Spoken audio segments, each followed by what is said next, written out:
This is Bob Ratcliffe from statcalls.com. We're going ahead and release a new production. This is a test video for wine tasting. I got Adrienne here, so she's going to walk us through a couple of wines tonight. These are your average wines that you can go out and buy anywhere. Go to Wine and Spirits and check it out. If you like the video, please comment below it. Go ahead and share it. And please leave a comment on what you'd like to call the video series if we do go forward with this. I appreciate it very much. Now I'm going to let her take away with it, so go for it. Thank you for the intro. Right. I'm actually a certified specialist of wine, so I like to think I know a little bit about wine.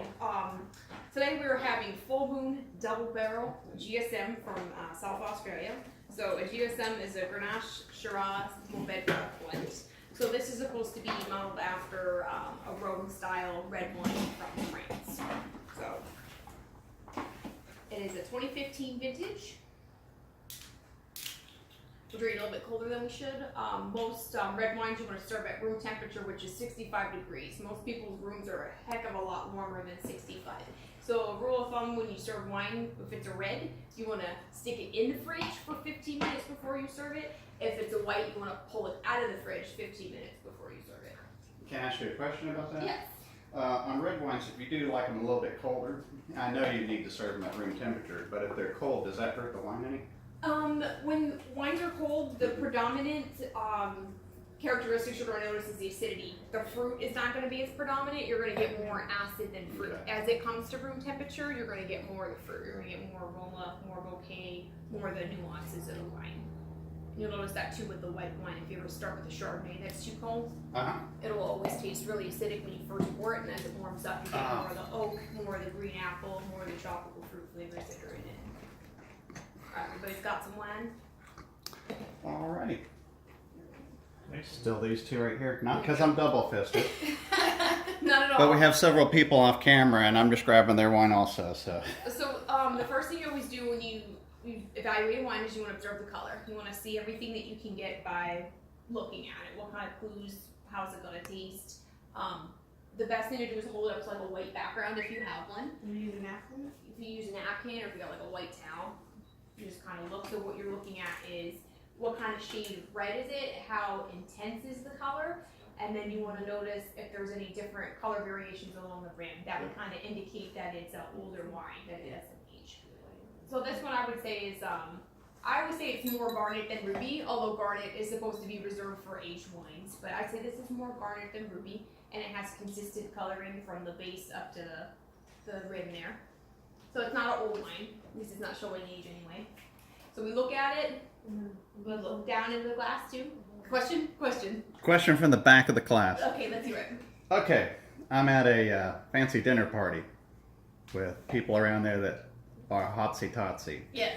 What's one or two phrases I can throw out there to really make it sound like I know what I'm talking about when I'm talking about this kind of wine? So what we're going to do next, we're actually going to evaluate the aroma. So you can be fancy, you stick your nose in there and describe what you smell. So instead of saying, oh, it smells good, you say, oh, the aroma presents itself with red fruit. Ah, okay. You could say, you know, how the aroma presents. And remember, if it's an aged wine, then you can call it a bouquet. Aged wines always have more complex aromas. The more you smell them, the more they'll evolve in the glass. So We need a swirl? swirl it, and then since this is a little bit colder, you can hold it by the bowl to warm it a little bit up. That will help release some of the aromas. That will help kind of like vaporize the alcohol a little bit, especially when you swirl it and warm it up. And then they always say when you smell, you want to alternate between really deep sniffs and then short light blends. So you always say, like, they make you ask that question, do you smell smoke?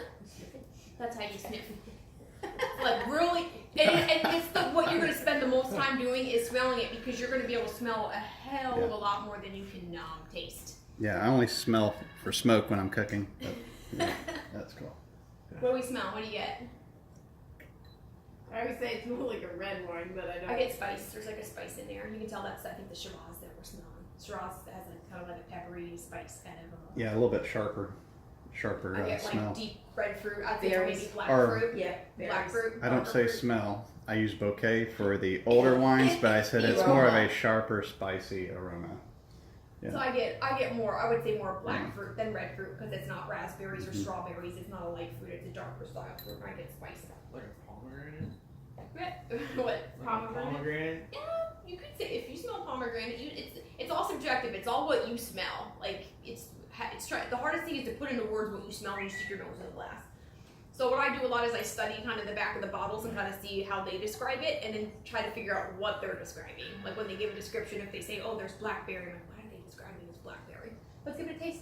Give it a nice swirl and give it a taste. All right.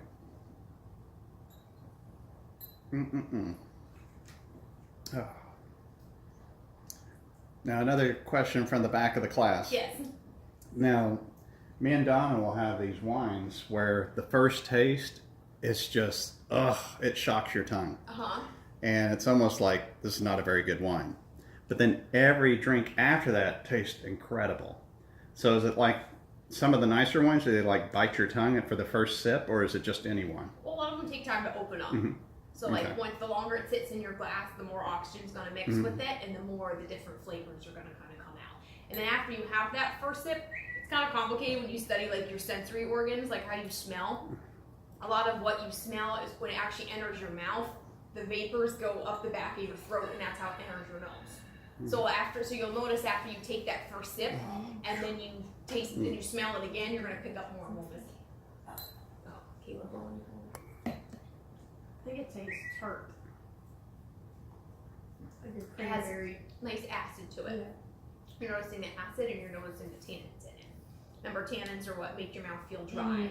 Tannins are a tactile sensation. There's two things that contribute to a tactile sensation in the wine. It's the alcohol, which Really contributes good. weight on the palate, and the tannins. Tannins dry your mouth out. It's Like very it. nice.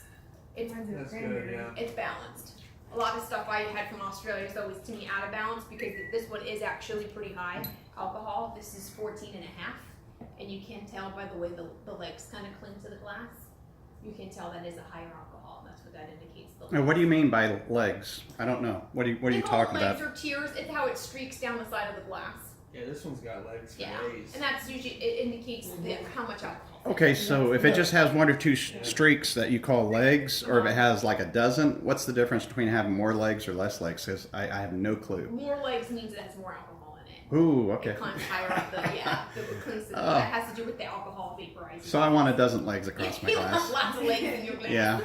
But only if it's balanced. Yeah. I can respect the 14.5% alcohol if it's balanced. But some of them, a lot of the stuff I've had from Chile, same thing is out of balance. It's too hot. It's just it burns. There's no balance to it. But you're finding now with global warming and like temperatures increasing, alcohol levels are getting higher and higher. So like, Okay, now we're getting political. Yeah. So this is not a political video. This is a video on wine and wine tasting. Let me see if I can see the legs in here. Get the legs. Sorry about the light ring on there, but that's from having to light up this area. But you can see as I slowly spin it that the legs are between the reflection and everything. So yeah, that's what we're talking about. Now, what kind of foods would you pair this wine with?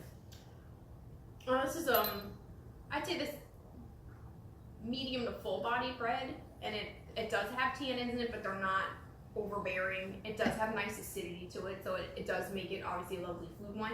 They say traditionally with like GSM blends like lamb, that would be kind of like the meat that you would pair with that, but I think really you could do a lot bolder things with it. You could probably get away with a cut of steak with this. I think it would hold up to that. Pasta dishes with a red sauce because it does have that acidity. You gotta make sure your wines are acidic. And I know we mentioned the wine. Sorry to cut in like that. I know we mentioned the wine earlier, but could you refill our glasses real quick and then and then put the bottle up here so we can see Yeah. it after your refills? Alright. So Refill. Let's start on this end. this is an actual real wine tasting where we don't spit it out. We actually No, we- consume it.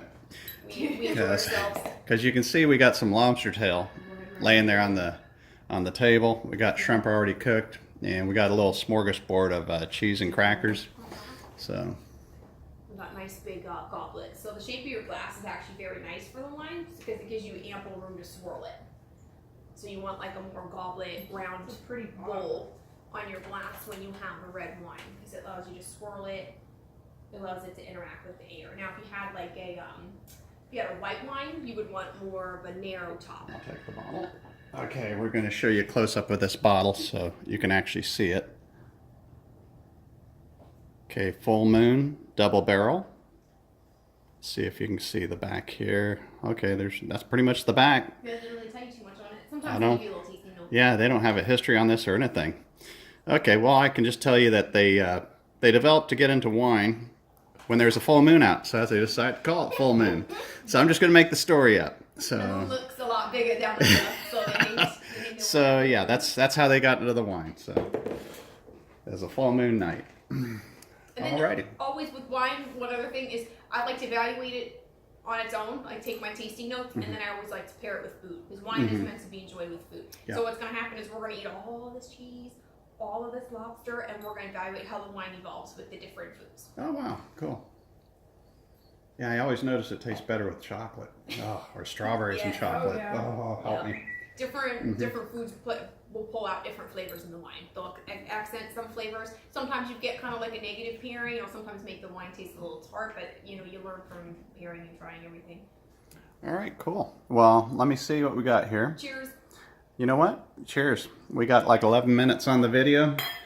Guys, we're actually going to be able to turn out 2 videos. We're just going to go ahead and close off the video right here, and we'll have another one after it. So again, please leave your comments and suggestions, what you want to call this, because I mean, there's all those little funny sayings you see on the internet and on the shirts about wine. And of course, we have Adrian that's going to be hosting this because she's the most knowledgeable one out of everybody that we know.